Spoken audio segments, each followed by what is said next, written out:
इतनी तरह की मिसाइल्स हैं और हर देश अपनी मिसाइल और अपने हथियारों को बेस्ट बोलता है। तो मिसाइलों की दुनिया में एक और मिसाइल की एनालिसिस करते हैं। ये है ईरान की खैबर शिकन मिसाइल। लेकिन इसके बारे में बात क्यों कर रहे हैं, कहानी शुरू से शुरू करते हैं। मेरा नाम है हरीम और आप देख रहे हैं स्विच। रिसेंटली अमेरिका के डिफेंस डिपार्टमेंट पेंटागन ने कंफर्म किया कि वो इजराइल को एक एडवांस्ड एयर डिफेंस सिस्टम भेजेगा। थार्ड नाम के इस डिफेंस सिस्टम के बारे में हमने आपको एक वीडियो में बताया हुआ है और वो आपको हमारे चैनल पर मिल जाएगा। अमेरिका का दावा है कि इजराइल और ईरान के बीच चल रही जंग में ये डिफेंस सिस्टम इजराइल के लिए बड़ा मददगार रहेगा। तो बेसिकली अमेरिका के डिफेंस डिपार्टमेंट ने थार्ड और उसके साथ उसे ऑपरेट करने के लिए अमेरिकन ट्रूप्स को भेजने के ऑर्डर्स को मंजूरी दे दी है। लेकिन जहां थार्ड से अमेरिका ईरान को डराना चाह रहा था, तो ईरान ने भी अपना एक दांव चल दिया है और उल्टा अमेरिका को चेतावनी दे दी है कि उनके पास एक ऐसी मिसाइल है जो अमेरिका के थार्ड को भी फेल कर सकती है। इस मिसाइल का नाम है खैबर शिकन। तो क्या है ईरान की ये मिसाइल, क्या है इसकी खासियत और ये थार्ड से ज्यादा पावरफुल कैसे है, सब बताते हैं।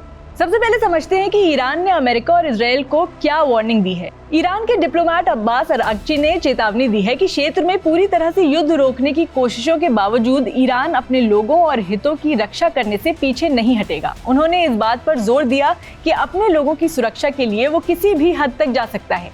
ये बातें ईरान ने तब की हैं जब अमेरिका ने इजराइल को थार्ड मिसाइल भेजने का वादा किया है, जिससे ईरान को टारगेट किया जा सके।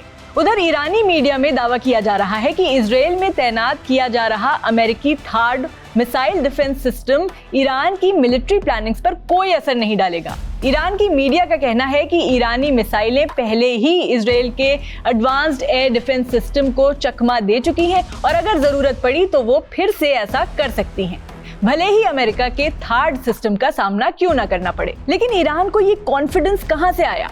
ईरान की मीडिया के एक रिपोर्ट में दिखाया गया कि ईरानी मिसाइल ने 1 अक्टूबर के बड़े हमले से ठीक पहले रेथियन एक्स बैंड रडार को नष्ट किया। ये रडार थार्ड सिस्टम का भी हिस्सा होता है, जिससे ये समझा जाने लगा कि ईरान की मिसाइल थार्ड से ज्यादा पावरफुल प्रूव हो सकती है। ईरान के सोशल मीडिया पर जो वीडियोस और सैटेलाइट इमेजेस शेयर की गई, उनमें कई ईरानी मिसाइलें इजराइल की हवाई सुरक्षा को चकमा देकर अपने लक्ष्य तक पहुंचती दिखी हैं।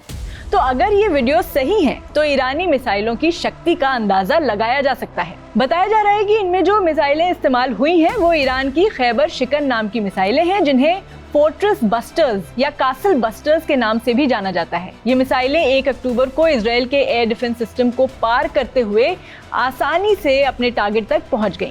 इसी के बाद से ये बताया जा रहा है कि ये मिसाइलें थार्ड सिस्टम के खिलाफ भी सफल हो सकती हैं, क्योंकि उनकी डिजाइन और कैपेबिलिटीज काफी एडवांस्ड हैं। तो अब समझते हैं कि खैबर शिकन ने इजराइल के डिफेंस सिस्टम्स को कैसे मात दी। यहाँ इजराइल के उस एयर डिफेंस सिस्टम की बात करेंगे which includes missiles like arrow 3 and David's sling. बताया जा रहा है कि खैबर शिकन 1 मिसाइल ने इजराइल के एरो 3 सिस्टम को इस वजह से पार कर लिया क्योंकि एरो 3 सिस्टम एटमॉस्फेयर के बाहर ही काम करता है और खैबर शिकन उसकी रेंज से काफी नीचे उड़ रही थी, जिससे उसको टारगेट नहीं किया जा सका। इसके अलावा मिसाइल ने डेविड स्लिंग सिस्टम को भी अपनी तेज रफ्तार से धोखा दे दिया। लेकिन एरो 3 या डेविड स्लिंग से ना कंपेयर करके अगर खैबर शिकन को थार्ड से कंपेयर करें तो थार्ड डेफिनेटली बेटर है, क्योंकि ये सिस्टम मिसाइलों को लोअर ऑल्टीट्यूड्स पर भी निशाना बना सकता है। बट खैबर शिकन इसका सामना कर सकती है, खास करके खैबर शिकन 2। खैबर शिकन 2 मिसाइल की 1800 किलोमीटर की लंबी रेंज और एडवांस डिजाइन इसे थार्ड की सीमा से बाहर रहने में मदद करती है। रिपोर्ट्स के मुताबिक ये मिसाइल 35 किलोमीटर से नीचे की ऊंचाई पर उड़ते हुए थार्ड सिस्टम को पूरी तरह चकमा दे सकती है और अपने लक्ष्य तक आसानी से पहुंच सकती है।